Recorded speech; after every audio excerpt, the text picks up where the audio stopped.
All right, so in part one, I left off where I have come in, I'm using the bathroom, and he sideswipes me off of the toilet.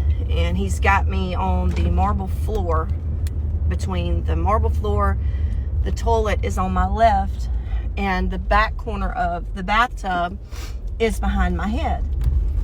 And he's got one hand pushed against the side of my head, and he's got my phone in his other hand, and he's trying to break my phone so that I cannot call for help. Because I had already yelled for Siri to call those people. And for some reason, the call did not complete. I don't know if he called it in time, because you know you got like 5 seconds once you say that before Siri will make the call. So I didn't know that the call had not completed. So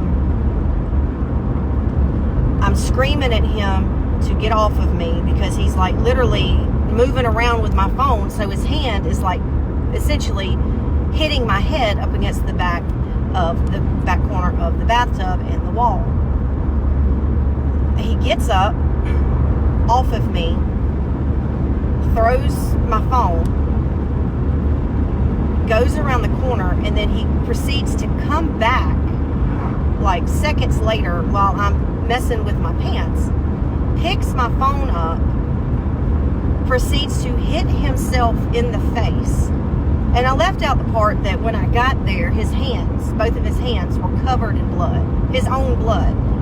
And I literally, like, I don't know what he punched or what he hit. It wasn't anything inside the house this time, thank God. I still don't know what it was. So he already has his hands, they're drenched in blood. And he is hitting himself in the face. And I've got it on recording to where he's admitted to punching himself in the face. Well, then he starts taking my phone and trying to smash it over his knee. And when he can't smash it because of my case, he gets mad and he chunks it at me again. So I go pick up my phone. He goes somewhere like towards the living room, and as soon as he turns the fucking corner, I run out of the bathroom, which is attached to one of my back rooms. I grab my car keys and I run out the back door and I get in my car. Well, he chases me out the back door and takes my car door and will not let me shut it. And I'm yelling at him, "Leave me alone, leave me alone." A few seconds later, it was probably 10 seconds of me trying to shut the door and to get him away from it, he reaches across me and he grabs my purse. And my purse is one of these little book bag types with this strap.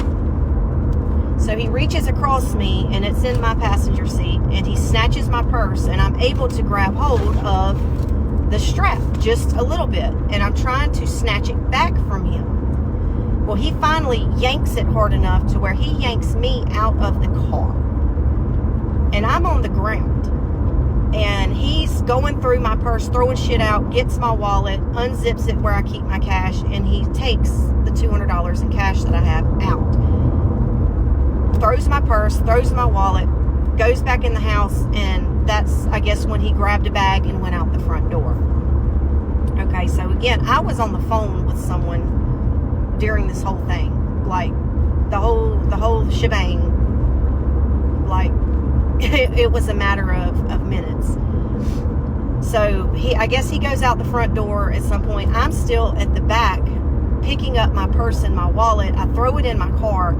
I shut my car door and I lock it, and I call 911. And I'm telling the dispatcher, I'm like hyperventilating. I'm telling her the address. I'm telling her what happened. I'm like, I've been asking him to leave all day, because I cannot lose my child over a man. And I tell her, I said, this is the 4th time I've had to call 911 on this man. You guys never do anything about it.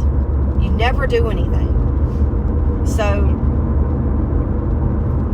she doesn't even try to stay on the phone with me. She doesn't ask me if I'm safe. She doesn't ask me any of that. She just says, okay, I'll get the call routed. Well, it was probably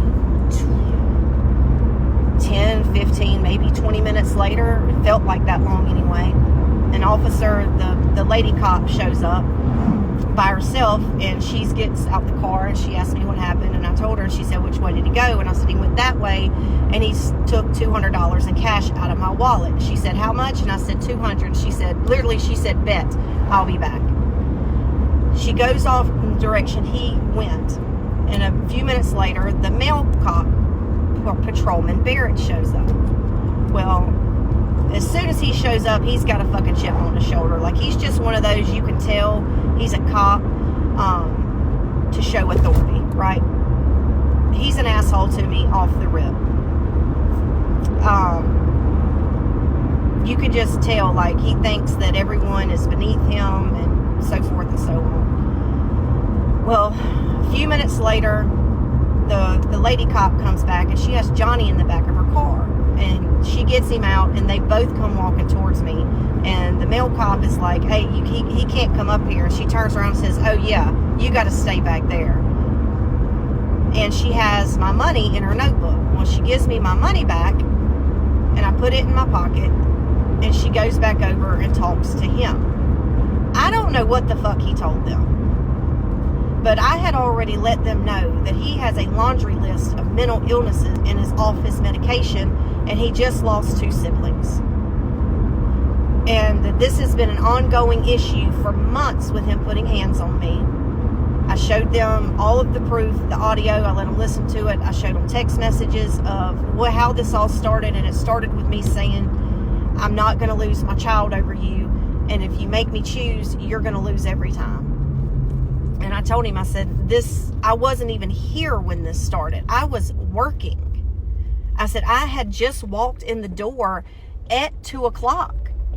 I stopped at my house to use the restroom before I went to get my child from school. And then the lady cop comes back over, and she takes my money back from me and gives it to him. And I was trying to tell them, look, I was on the phone with a mandated reporter. So they talked to that person. And if that person wants to make themselves known, they're more than welcome to do so. And they essentially tell her to kick fucking rocks. Like, she's telling them, he is off his meds. He has mental illness. This is not the first time. I have documented this with them for months. Every time it has happened, they are one of the people that I send this stuff to so that it is very well documented in case something were to happen to me. And she's also telling them, look, whatever he's saying is not what happened. I know what happened. I know what's, and like I said, she's a mandated reporter, and they basically tell her to kick fucking rocks. Well, the supervisor that is on scene has been a friend of mine for 15 years. But because he's been a friend of mine for over 15 years, he cannot insert himself because of knowing me. They didn't listen to my mom. They didn't listen to the mandated reporter. They didn't pay any attention to the evidence that I had of all of these instances before. I said, you can call dispatch. The address, there is 3 previous 911 calls against this man. And he said, well, why didn't you evict him? And I said, what do you mean? He said, you can go down and file for an eviction. I said, well, why the fuck didn't y'all tell me this the first fucking time? Like, why would someone not have told me that? When you tell someone, God damn it, sorry, gonna have to do part 3. The face, when you were standing right here, punching yourself in the face. All right, so in part 1, I left off where